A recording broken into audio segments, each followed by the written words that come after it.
Hi everyone. So since long time I was thinking about this that let us create a place where we can talk and guide students about the challenges that they face when they write an exam. And I was thinking a lot, and today I'm very happy that me and Rishabh have decided to start a series for the students. I think you all know both of us. Just to introduce ourselves, my name is Dr. Rajat Jain, and I did my MBBS from Maulana Azad Medical College, followed which I completed my post graduation in radiology from the same college, which is Maulana Azad Medical College, and guiding and mentoring students almost now for 18 years. Sir, my name is, thank you for the introduction, sir, and I'm very glad to be a part of this endeavor. So, a brief introduction about me. I am Dr. Rishabh Jain. I did my MBBS from All India Institute of Medical Sciences, Delhi, followed by my MD in Radiology from PGI Chandigarh. And I have been also teaching and mentoring students online for the past 3 years. So, thank you, sir, for this endeavor, and I'm really glad to be a part of this. Yeah. So the Rishabh was my student when he was preparing for the exam, and he came out with the flying colors in the exam. You see, AIIMS PGI dream है ना, ये तो cross ही नहीं हो पाता ना. मैं खुद नहीं पहुंच पाया एम्स और पीजीआई तो मैं रहा कुछ time. I did paediatrics for some time in PGI, but AIIMS तो रह ही गया है ना. एम्स कभी भी लगा नहीं पाया अपने नाम के आगे. तो we have thought that both of us share the surname Jain. Lot of people think that we are brothers, not by blood, but I think we are, by nature. Yes. we are definitely brothers. Definitely. And so we will be calling this series by the name of RJ, है ना, Rajat Jain, Rishabh Jain. We'll call it as RJ, and the first name we request you to give, because if we talk about our parent institute, it's AIMS, MAMC, PGI, है ना. But copyright issue आ जाएगा. AIIMS MAMC PGI radiology series. तो क्या बोलते हो, map कर दें इसको, मैमसी एम्स पीजीआई. मैप सीरीज अच्छा लग रहा है sir. Maybe students can approve of it in the comment section. Comment में पक्का लिखना कि क्या कैसा लग रहा है ये नाम. ऋषभ कह रहा था कि सर एम्स पहले आना चाहिए, है ना, मैमसी से. मैं कहा नहीं, मैं सीनियर हूँ तो मैमसी पहले आएगा. But do write us on the comment section. What we will be doing is we will be guiding students in this series, and this will be a platform independent guidance. I am proud to be associated with Dr. Bhatia Medical Institute for so many years. And I am currently associated with the Physics Wala MedEd platform for PG entrances. But these are our separate associations. All the views that we will express here are our personal opinion, not influenced by our association with any of our professional accreditations. Definitely. So our main purpose of this platform was to, independent of which platform you have studied, it doesn't matter to us. You can bring your queries to us. जो भी हमें लग रहा है आपको चाहिए, ज़रूरत है या गाइडेंस चाहिए, मेंटरिंग चाहिए, that we will tell you genuinely, without any bias, without promoting any of our institutes. Yeah. तो आज हम स्पेसिफिकली स्टार्ट करेंगे एक बहुत बहुत सेंसिटिव टॉपिक है, and that is the mistakes that we do in any exam. So today we will be talking about common mistakes that you should avoid, and we will focus on NEET PG 24 exam. So what are the mistakes that you should avoid? Right. So if we look at any exam, and NEET PG तो the exam है हम लोगों के लिए, तो सबसे ज़्यादा important and जो सबसे ज़्यादा स्टूडेंट्स मिस्टेक करते हैं वो है टाइम मैनेजमेंट. ठीक है, कि आपको पहले तो 200 क्वेश्चन दे रखे थे, 3 घंटे में देने थे, 3.5 घंटे में करने थे. अब तो ब्लॉक्स में आ गया है. So as per the latest NMC guidelines you will have 40 questions of block to be done in 42 minutes, right. And sir आपकी क्या ओपिनियन है इस बारे में, कि तो ब्लेसिंग इन डिस्गाइज ही है स्टूडेंट्स के लिए. तो देखो, टाइम मैनेजमेंट सबसे बड़ा मिस्टेक है जो स्टूडेंट्स करते हैं. एंड आई फील कि जिसने टाइम मैनेजमेंट कर लिया ना, वो वैसे ही कॉम्पिटिटिव एग्जाम में एक स्टेप ऊपर हो गया. बिल्कुल. और पेपर पैटर्न बदलता जाता है, जिससे टाइम मैनेजमेंट और चैलेंज होती जाती है. ऋषभ, मुझे लगता है कि when you were writing the exam तब भी 300 क्वेश्चन होते थे. तुमने पीजी में, तुमने तो दिया ही नहीं नीट पीजी है. हाँ, नीट पीजी मैंने दिया था सर. मेरी 470 रैंक भी थी नीट पीजी में. बट तब मेरे टाइम पर 300 क्वेश्चन होते थे. 300 क्वेश्चन 3.5 घंटे में. बिल्कुल. ठीक है, तो वो देखो 300 क्वेश्चन 3.5 घंटे में थे, फिर वो 200 क्वेश्चन 3.5 घंटे में. तो एक्चुअली क्या होता है, हमारे पास जितना टाइम होता है ना, हम अपने ब्रेन को उसके हिसाब से अडेप्ट कर लेते हैं, और वही करना होता है. लोग 300 क्वेश्चन भी करते थे 350 घंटे में, यहाँ पर लोग कह रहे हैं कि सर 200 नहीं हो रहे 3.5 घंटे में, वो टाइम कम पड़ रहा है। पेपर का पैटर्न तो मोर और लेस सेम सही है ना। बिल्कुल। और अब ये डिवाइड हो गए। तो पहला एस्पेक्ट ये है जो मैं आपको सजेस्ट करूंगा, वो ये है कि ऐसा एक भी क्वेश्चन पेपर में नहीं होना चाहिए जो आप पढ़ नहीं पाए। बिल्कुल, कोई क्वेश्चन बिना देखे नहीं छोड़ना है। हाँ, कितने क्वेश्चन अटेम्प्ट करने हैं कितने नहीं करने, ये बात की बात है। ऐसा नहीं होना चाहिए कि सर ये 40 क्वेश्चंस थे, मैं 36 ही पढ़ पाया, मैं 39 ही पढ़ पाया। ये ब्लंडर है, बिल्कुल ये ब्लंडर है।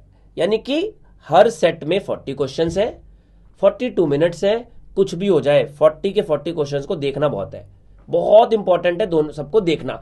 उसके बाद कितने अटेम्प्ट करने हैं ये आपकी चॉइस है।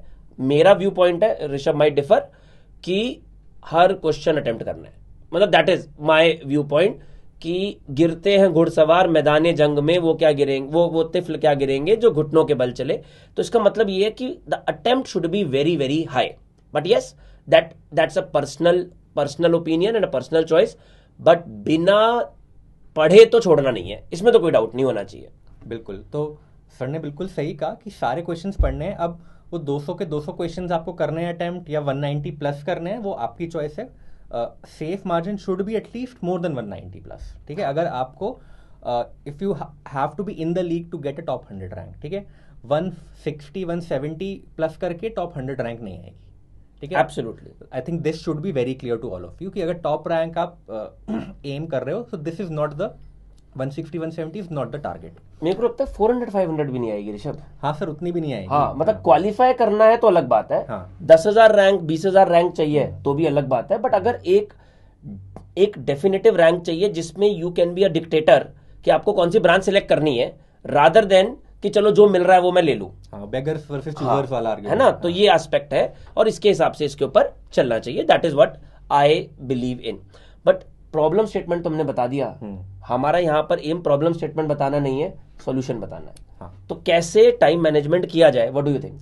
सर, मैं पर्सनली क्या करता था, I think other students might differ to it and other teachers also might differ, कि लेट्स से तो जब 200 क्वेश्चंस आते थे एंड 190 मिनट्स थे, एम्स की बात करते हैं, ठीक है, INICT की, सो आई मेड श्योर कि 30 minutes before my paper should get over. ठीक है, so I have 150 questions for 200 minutes and उसके हिसाब से आई यूज टू कैलकुलेट। ठीक है, मतलब 30 मिनट 200 क्वेश्चन फॉर 150 मिनट। हाँ, उल्टा बोल रहा है। उल्टा बोल दिया। 200 क्वेश्चंस 150 मिनट्स, मतलब 30 मिनट्स में 50 क्वेश्चंस होने चाहिए, मतलब 15 मिनट्स में 25 क्वेश्चंस होने चाहिए। सो आपका जो टाइमर ऊपर चल रहा होता था 15 मिनट्स में approximately should have an idea कि I am at question number 25। But this whole maths changes because of question paper blocks में। ठीक है, सो कुछ क्वेश्चंस अगर हम हर एक ब्लॉक को एक इंडिविजुअल पेपर की तरह ट्रीट करें, and that is how it should be treated by the way. ठीक है, आपको ये नहीं सोचना है कि भाई पहला ब्लॉक मेरा खराब हो गया तो आगे सब्सिक्वेंट ब्लॉक में ओवरफ्लो लेके चलना है उसको, नहीं। हर एक ब्लॉक अपना इंडिविजुअल पेपर है, उसको ऐसे ट्रीट करना है। तो 40 questions 42 minutes. What I would suggest कि थोड़ा फास्ट अटेम्प्ट करो फर्स्ट रीडिंग, 40 क्वेश्चंस 30 मिनट्स। तो बेसिकली 5 मिनी टेस्ट है। हाँ, rather than one paper 5 mini test है, 40 क्वेश्चंस 42 मिनट्स। इसका इस पेपर में आपने कैसे परफॉर्म किया, इसको सेकंड पेपर पर नहीं लेके जाना।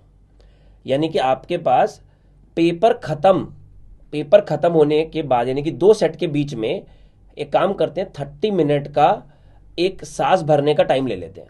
यानी कि हमें मान लेते हैं कि हमको 40 क्वेश्चंस 40 मिनट में करने हैं, और जो 2 मिनट है ना, वो 2 मिनट एक पेपर से दूसरे पेपर जाने का टाइम है, राइट। और ये जो भी 40 क्वेश्चंस है, इसको भी कैसे करना है ये आपके ऊपर है। मतलब आप कैसे करना चाहते हो, आप 30 मिनट में कर लो और फिर मार्क फॉर रिव्यू को उसके बाद करो, या आप एक साथ करते चले जाओ। जब आप एक साथ करते जा रहे हो, then you have to make sure कि ऐसा ना हो कि एक क्वेश्चन के ऊपर ही आपने 5 मिनट लगा दिए, उससे सारी रिदम खराब हो जाएगी। तो यानी कि उन 40 क्वेश्चन को भी आपने, यू कैन से ब्रॉडली 10-10 के सेट में डिवाइड कर लिया। और आप बार बार घड़ी भी नहीं देख रहे, ऐसा भी नहीं है कि बार बार वॉच देख रहे हो कि अच्छा कितना टाइम हो गया, एक क्वेश्चन के बाद कितना टाइम हो गया। मैं 10 क्वेश्चन के बाद देखूंगा, लगभग मेरे 7-8 मिनट में 10 क्वेश्चन हो रहे हैं तो मैं ठीक चल रहा हूँ। बिल्कुल 9 मिनट में भी 10 क्वेश्चन हो रहे हैं, मैं ठीक चल रहा हूँ। बट पता चला 10 मिनट हो गए, 5 ही क्वेश्चन हुए हैं, ये तो रेड फ्लैग है। This is a very very big red flag. मेरे एंड में क्वेश्चन छूटने वाले हैं, then I have to work on this particular part. अब टाइम ज्यादा कहां लग रहा है? दो तरीके के क्वेश्चन है, वन लाइनर या क्लिनिकल सिनेरियो। मोस्टली टाइम कहां खाया जा रहा है? क्लिनिकल सिनेरियो में। वन लाइनर में कहां खाओगे टाइम? या तो आता है या तो नहीं आता, इससे ऊपर तो कुछ हो ही नहीं सकता, राइट।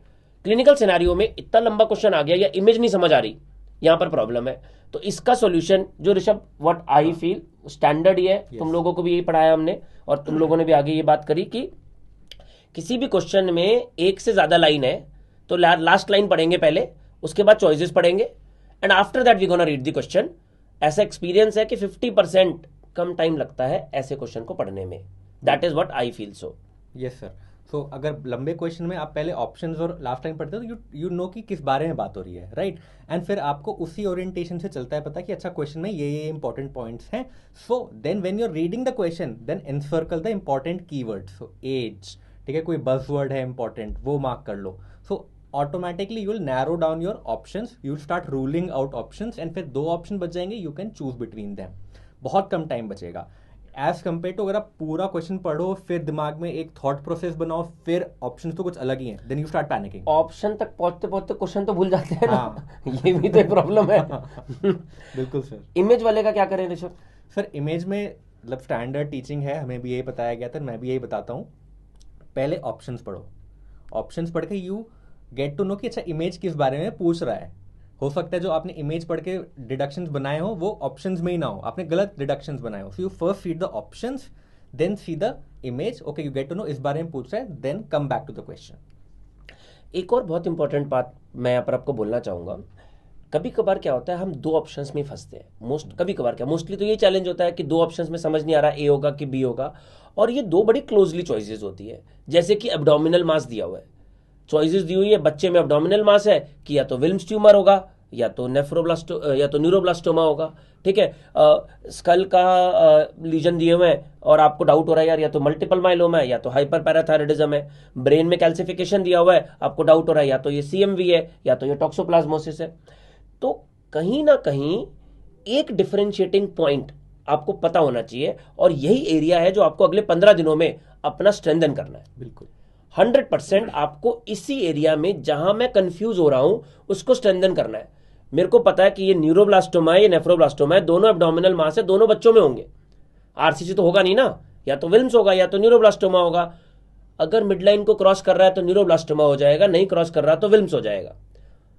अडल्ट है, किडनी में मास दिया हुआ है, अगर फैट है तो एंजियोमायोलाइपोमा हो जाएगा, फैट नहीं है तो RCC हो जाएगा, ठीक है। तो जो एग्जाम लाइफ है वो ऐसे डिफरेंसेस पे चलती है। मल्टीपल माइलोमा है तो एज दी हुई होगी, एज बहुत इंपॉर्टेंट है, ओल्ड एज होगी, 55 से यूजुअली ऊपर होगा, ठीक है ना। हाइपर पैराथायराइडिज्म में usually middle age type patient होगा। पेरीवेंट्रिकुलर पैटर्न है तो CMV हो जाएगा, डिफ्यूज नोडुलर है तो टॉक्सोप्लाज्मोसिस हो जाएगा।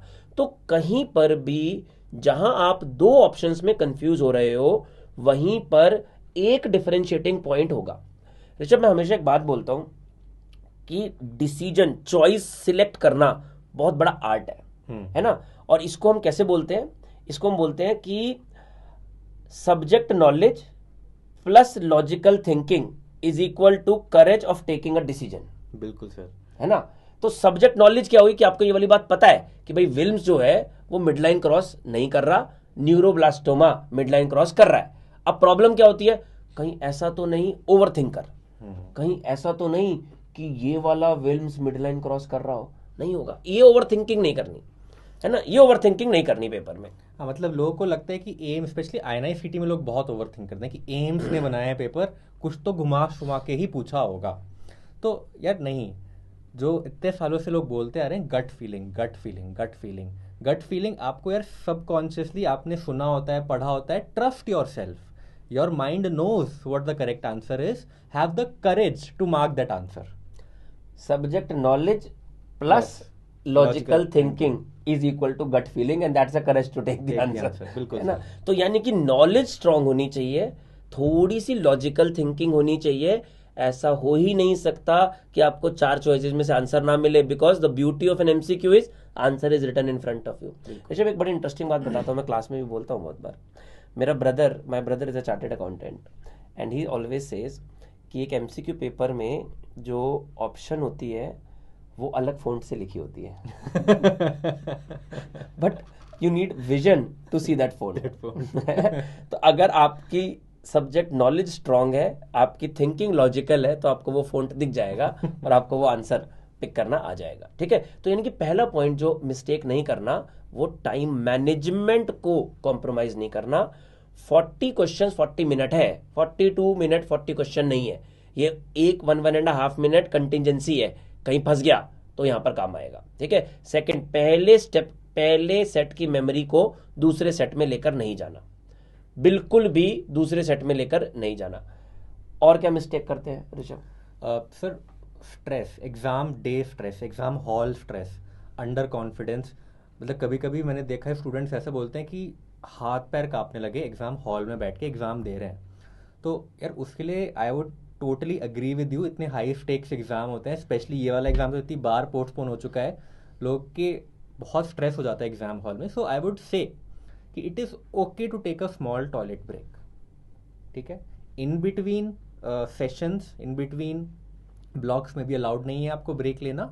बट अगर बहुत ज़्यादा ओवरवेलमिंग लग रहा है, या तो आप हेड डाउन करके 1 मिनट लंबी लंबी सांस ले लो, या अगर एटमॉस्फेयर से थोड़ा डिटैच होना है, take a toilet break. 2 3 4 5 minute में कुछ नहीं फ़र्क पड़ता। यू नीड टू बी काम। अगर एकदम एड्रेनलिन हाई पे होगा, नर्व्स बहुत हाई होंगी, you will mark the wrong answer. ठीक है, आपको आता है, क्वेश्चन आता है, आंसर भी पता है, just be confident, it is okay to take a break. तो मिडल ऑफ द एग्जाम में मेरे को ऐसा लगता है ये 5 सेट है, तो ब्रॉडली रफली at the middle of the part, यानी कि थर्ड सेट के आसपास जब आप हो, तो बीच में अगर आप एक 2 मिनट का क्विक ब्रेक ले लेते हो तो मैनेज हो जाएगा। ठीक है ना, बस टाइम मैनेजमेंट उन 40 क्वेश्चंस का देख लेना। हाँ। थोड़ा सा ट्रिकी यहाँ पर ये हो जाएगा कि आप पहले सेट का जो एक्स्ट्रा टाइम है वो दूसरे पे कंपनसेट नहीं कर सकते। हाँ। तो you have to be very very careful on this particular part कि वो वाला जो सेट है जिसमें आप ये कर रहे हो वो कॉम्प्रोमाइज आपका बस ना हो। At the beginning of the exam, ये ऋषभ बहुत इंपॉर्टेंट पॉइंट बोला तुमने। मैं तो अभी भी इस उम्र में भी दे देता हूँ, नीट एग्जाम देने चला जाता हूँ जस्ट टू सी कि whether I am relevant for the students और नॉट। और मेरा कोई स्टेक नहीं है, देखा जाए ना, मतलब मेरे को कोई रैंक नहीं लानी उस पेपर में। यार मेरे को स्ट्रेस हो जाता है पेपर देते हुए। सर वो एग्जाम ही ऐसा है। हाँ, मेरे को स्ट्रेस, मतलब मेरे को पता है कि मुझे कोई फर्क नहीं पड़ने वाला कि मेरे को पेपर आता है कि मेरे को नहीं आता। मेरे को सिर्फ एक बात से फर्क पड़ने वाला है कि मैंने जो रेडियोलॉजी बच्चों को पढ़ाई है वो पेपर में आई है कि नहीं आई है। बट वो एटमॉस्फेयर ऐसा होता है कि मेरे को हनुमान चालीसा पढ़ना पड़ जाता है यार एग्जाम से पहले। मैं genuinely I am telling you, बड़े बड़े टॉपर्स होते हैं अपने बैच के, कॉलेज के, मतलब हम देखते हैं वो लोग ब्रेक ले रहे हैं। भाई वो लोग क्यों ब्रेक ले रहे हैं? मतलब एग्जाम में सबकी फटती है। This is a written rule. अगर आप डर रहे हो तो it is not abnormal, it is normal. And मतलब मेरे पेरेंट्स बोलते हैं अगर आपको डर लग रहा है तो मतलब आपकी प्रिपरेशन अच्छी है। डर लग रहा है तो पर थोड़ा हाँ। है ना, over anxiety should not be there. एक और भी बात बोलूँगा, एग्ज़ाम सेंटर पर बहुत सारे चैलेंजेस होते हैं। If you are a privilege person जो किसी को अपने साथ एग्ज़ाम सेंटर तक लेकर जा सकता है, डोंट लूज दिस अपॉर्चुनिटी। ठीक है ना, आपके दोस्त ने बोला चल मैं तेरे साथ चल लेता हूँ, उसका एग्ज़ाम नहीं है, नॉन मेडिको है, अरे नहीं नहीं नहीं तू क्या करेगा, नहीं नहीं ले लो ये हेल्प, कोई प्रॉब्लम नहीं है। आप आपकी it's in your own city, your parents are there, your sister is there, your elder brother, your younger brother is there. क्योंकि कभी कभार कुछ ऐसे छोटे छोटे इंसिडेंसेस होते हैं जिनसे हमारा वो एंग्जाइटी लेवल बढ़ जाता है। इवेंचुअली से प्रॉब्लम नहीं होती, अच्छा सर मेरे पास तो कोई नहीं है तो क्या इसका मतलब ये है कि मेरे को बहुत, तो आपको कम से कम 1 घंटे पहले पहुंचना है एग्जामिनेशन सेंटर पे। यानी कि इतना मार्जिन आपको लेके चलना है कि आपके पास जो वो चैलेंजेस हैं वो अवॉइड हो जाए, है ना। पता चला गलती से आप वॉच ही पहन के चले गए, आपकी 20,000 रुपए की वॉच थी, अब वहां पर उन्होंने आपको कोई ऐसी जगह नहीं दी जहां पर आप वॉच रख सकते हो, and then you are worried about this. अब आप एग्जाम सोच रहे हो वॉच कहाँ रखूं, आप किसी पेड़ में छुपा रहे हो, कहीं छुपा रहे हो, किसी को दे रहे हो, पता नहीं वो क्या करेगा। तो ये सारे चैलेंजेस हो जाते हैं। तो एडमिट कार्ड को बहुत अच्छी तरह पढ़ना है, ये देखना है कि क्या अलाउड है क्या नहीं अलाउड है, ये सब कुछ, ज्वेलरी वॉचेज ये अलाउड नहीं। देयर हैव बीन इंसिडेंसेस कि लोगों को ये बोल दिया, फीमेल गर्ल्स स्टूडेंट्स, हाँ बिग इयररिंग्स थे, उनको कहा कि नहीं इनको उतार के जाना है, उनको कहा मतलब they had gold in it और maybe of a different metal. तो अगर साथ में कोई कंपनी कर सकता है तो आपका जो एंजाइटी लेवल है वो कम होगा, आप पेपर में जब जा रहे हो तो आप, मेरा एक ही एम है, और वो एम है कि बच्चे पढ़ा आपने है, you should be able to reach to the highest of your potential, that's all.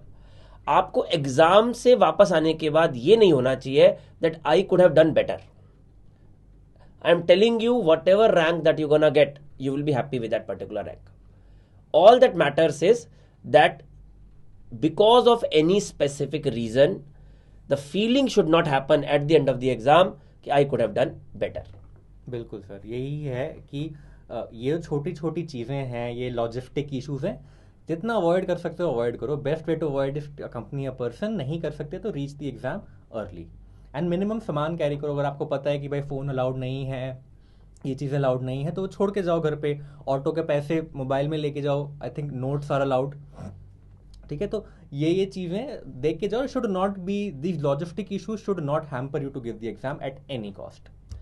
Rishabh, ये तो हो गई लॉजिस्टिक की बातें। अभी लगभग कितने दिन बचे? 12 से 13 दिन बचे हैं एग्जाम में, राइट? हम सब लोगों को पता है कि ये सबसे इम्पोर्टेंट टाइम होता है एग्जाम का, राइट। बहुत बार मैं स्टूडेंट्स को ये वाली बात बोलता हूँ कि more number of topic more close to the exam you have read, better will be your rank. सही बात है। बहुत बार लोग स्टूडेंट पूछते हैं कि सर कैसे, मैंने कहा ये तो डिसीजन पहले होता है, तो अभी पढ़ाई में कैसे करें, क्या how they can utilise this time कि ऐसा ना हो एग्जाम में सोचे यार ये पढ़ा तो हुआ मुझे याद नहीं आ रहा। What is your view? Sir मेरा तो सिंपल है कि लास्ट 10 डे रिवीजन तो 100% मोस्ट इंपॉर्टेंट है, कि लास्ट 1 मंथ रिवीजन नहीं, लास्ट 10 डेज रिवीजन, ठीक है। अब लास्ट 10 डेज में पर्सनली मेरी क्या ओपिनियन है, बहुत लोग डिफर करते हैं इससे, कि आपको जीटीज नहीं देने चाहिए। ग्रैंड टेस्ट का टाइम अब चला गया, स्पेशली लास्ट 10 डेज में। क्यों? क्योंकि अगर आपकी लेट से अच्छी रैंक आती है ग्रैंड टेस्ट में तो ज़रूरी नहीं है वो रिफ्लेक्ट हो, और आपकी खराब रैंक आती है तो आप डीमोरलाइज और हो जाओगे कि यार मेरी तो अभी तक नहीं खराब रैंक आ रही है। So last 10 days are focused on reading theory of all 19 subjects. अब वो थ्योरी क्या पढ़े, सब कुछ तो पढ़ नहीं सकते। अब उस थ्योरी में आई वुड से प्रीवियस ईयर टॉपिक्स। नाउ इस प्रीवियस ईयर टॉपिक्स का क्या सोर्स है sir? Most of the platforms revision notes are based on previous year topics, especially if you have read them during the last 1 or 2 months, जो कि I am hoping that you guys have read। अगर नहीं करे, main notes में encircle कर रखा है तो वो पढ़ो। अगर कोई थर्ड सोर्स है जिसमें बस प्रीवियस ईयर टॉपिक्स के ही लिस्ट तुमने बना रखी है तो वो पढ़ो। But last 10 days in my opinion should be focused on theory. अगर कोई आपको क्वेश्चंस करने हैं PYQs कर लो, बट आई थिंक PYQ सब लोगों ने अब तक किए हुए होते हैं, बार बार करने का कोई पॉइंट नहीं है उनको भी, ठीक है। सो अभी आई वुड पर्सनली से कि फोकस ऑन थ्योरी, एंड 10 दिन में 19 सब्जेक्ट्स पढ़ने, तो पर डे देखो 2 सब्जेक्ट पढ़ने पड़ेंगे, आसान नहीं है। तो I would say again major plus minor को क्लब करके पढ़ते रहो, बोर्डम भी नहीं होगी और कोर्स भी खत्म हो जाएगा। या ना, वेरी राइटली सेड। थोड़ा सा अपना ओपिनियन अगर ऐड करूँ तो आई एग्री विद हिम कि रैंक बेस्ड जीटी तो नहीं देना, इसमें तो कोई डाउट ही नहीं है ना। और लास्ट 10 दिन में तो मेजरली थ्योरी ही पढ़नी है, बट 10 दिन तक क्वेश्चंस कर सकते हो। मेरे को लगता है क्वेश्चन करने में स्पेसिफिकली, अगर आप आज की डेट में 160 170 करेक्ट कर रहे हो तो तब क्वेश्चंस करने में प्रॉब्लम नहीं है, क्वेश्चंस फिर भी किए जा सकते हैं, बट रैंक बेस्ड जीटी नहीं देना, क्योंकि आज की डेट में रैंक बेस्ड जीटी देके कुछ नहीं फर्क पड़ने वाला। हाँ बिल्कुल। हाँ, क्वेश्चंस, क्योंकि कभी कभार क्या होता है कि, और खासतौर पे इस एग्जाम की बात करें तो मेरा जो ओपिनियन है वो ये है कि ये एग्जाम थोड़ा सा ज्यादा ही प्रोलॉन्ग हो गया। मेरी जो स्ट्रैटेजी थी वो तो 1 साल की थी, अब मैं 1.5 साल पढ़ रहा हूं। तो 2 तरीके के स्टूडेंट्स हैं, एक जो है जो अभी भी इस बात पे स्ट्रगल कर रहे हैं कि मेरा कोर्स ही कंप्लीट नहीं हुआ, बट ऐसे भी स्टूडेंट बहुत सारे हैं जो पता नहीं कितनी बार पढ़ चुके हैं। जो रिवीजन नोट्स की भी बात कर रहे हो वो रिवीजन नोट्स भी पढ़ चुके हैं, और एक नहीं 3 इंस्टीट्यूट के पढ़ चुके हैं। तो उस स्टूडेंट को प्रॉब्लम ये हो रही है कि उसको समझ ही नहीं आ रहा कि मैं ये पढ़, यार ये तो मेरे को आता है। तो बट जब ऐसे में जब भी आप क्वेश्चन करते हो, आपको ये समझ आता है कि आप किस पैटर्न की मिस्टेक कर रहे हो और आप उस पर वर्क कर सकते हो। और हर क्वेश्चन में जो 4 ऑप्शंस हैं उसमें एक ऑप्शन से कुछ एडिशनल मिल जाता है। बट ये रिस्की किसके लिए है? ये रिस्की उसके लिए है जो पहले केस में स्ट्रगल कर रहा है, जो 110 नंबर और 110 क्वेश्चन करेक्ट कर रहा है, अभी 120 क्वेश्चन करेक्ट कर रहा है, उसके लिए नहीं है। वो अब टेस्ट देना छोड़ दे, वो क्वेश्चन करना छोड़ दे, और वो अपने नोट्स को दोबारा उठाए। आई एम वेरी श्योर कि उसके नोट्स हाईलाइटेड होंगे, उसी को पढ़ने की कोशिश करे। अगर वो अपने ही हाईलाइटेड नोट्स को पढ़ के उसी को कवर कर सकता है तो वो बेस्ट है। सर नोट्स हाईलाइटेड ही नहीं है तो आपको रिवीजन नोट्स की तरफ जाना ही पड़ेगा, आपके पास कोई ऑप्शन नहीं है। That is what I believe in. Yes sir. Or what are the other mistakes that you think students do? What is your view about reading in the examination hall just before the exam, or reading till late night and a day before the exam? Sir till late night और day before the exam तो personally मतलब I am also one person जिसका syllabus नहीं खत्म होता था, at least मुझे लगता था मेरा सिलेबस नहीं खत्म हुआ है। लगता था, ये मत बोलो खत्म नहीं होता था। I hope you know the ranks of Rishabh, right? तो मतलब वो तो बड़ी सब्जेक्टिव फीलिंग है कि आप कितने कॉन्फिडेंट हो, बट अगर आपको लग रहा है कि मुझे अभी तक कॉन्फिडेंस नहीं आया और मुझे अभी शायद 11-12 बजे तक पढ़ना पड़े, ठीक है, कोई दिक्कत नहीं है उसमें, ठीक है। ऐसा नहीं करना कि 3-4 बजे तक पढ़ रहे हैं और सुबह 9-10 बजे एग्जाम है, वो नहीं करना है ऑब्वियसली।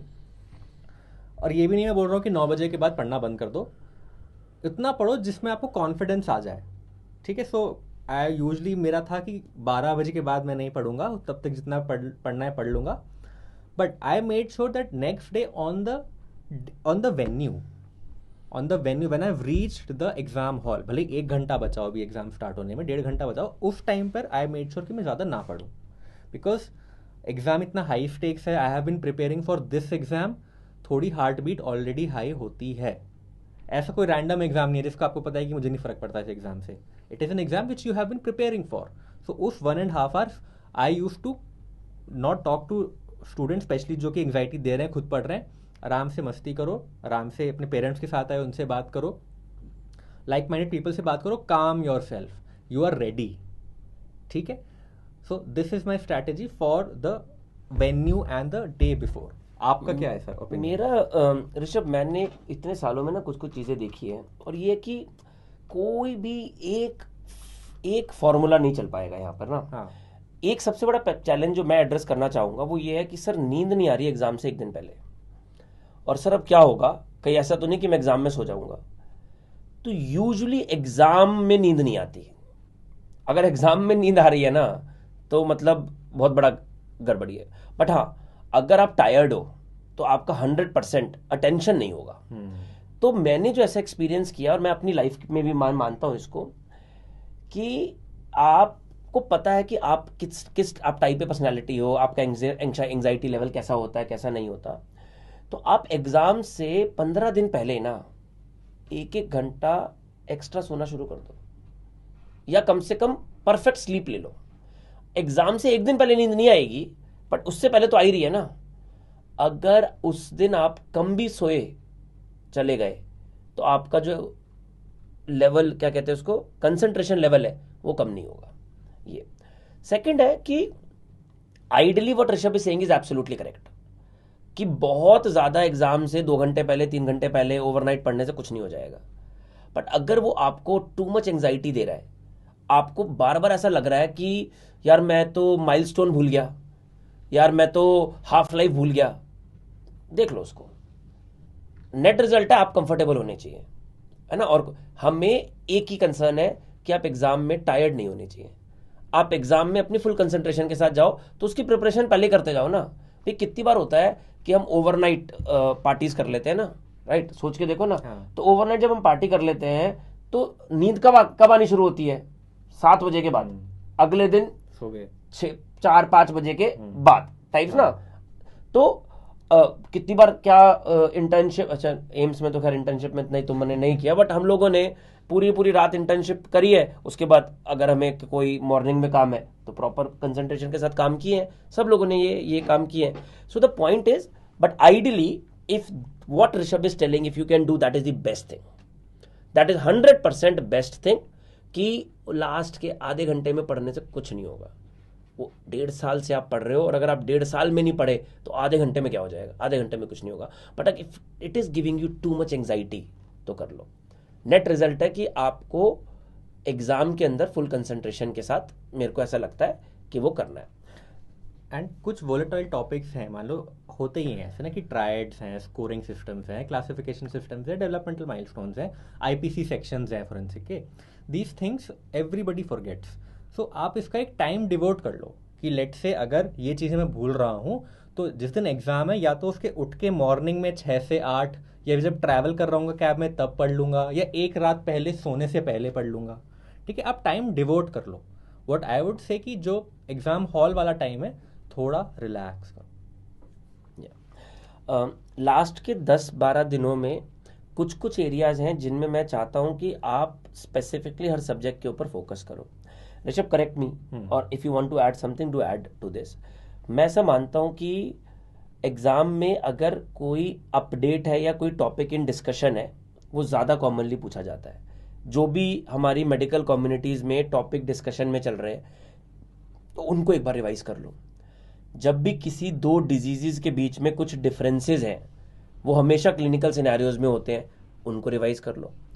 कहीं पर भी आपने एक्सेप्शन पढ़ा है, उसको एक बार रिवाइज कर लो, क्योंकि अगर आपको एक्सेप्शन याद आ गया तो रूल तो अपने आप ही याद आ जाएगा। ठीक है ना? Forgetting is the biggest challenge in the exam.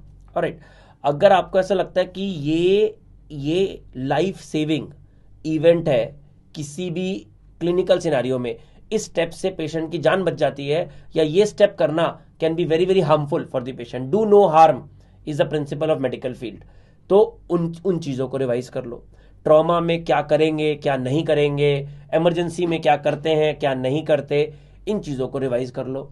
अगर आपको लगता है कि किसी भी सब्जेक्ट का कोई स्पेसिफिक टॉपिक होता है, उसको रिवाइज कर लो। तो इन सारी चीज़ों को, एक्चुअली ये सारी की सारी चीज़ें अगर आप देखोगे तो प्रीवियस ईयर टॉपिक्स में कवर हो रही होंगी, बट स्पेसिफिकली इन एरियाज को फोकस करना is a prime key for last few days of revision.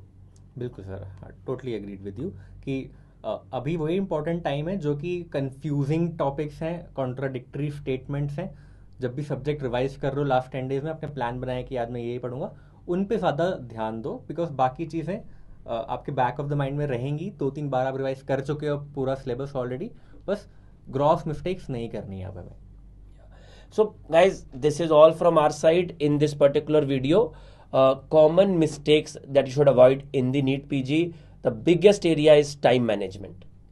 The biggest area is overthinking. ठीक है? The biggest area is not paying attention to golden words, buzzwords of the question: age, gender, not, accept. Focus on this. Go with the full concentration. This exam is waiting for you to get the PG that you are looking for, and we are very very hopeful that you will come out with flying colors in the exam. Both of us will pray from the bottom of our heart that you get the rank that you're looking for. May God bless you all, and all the best.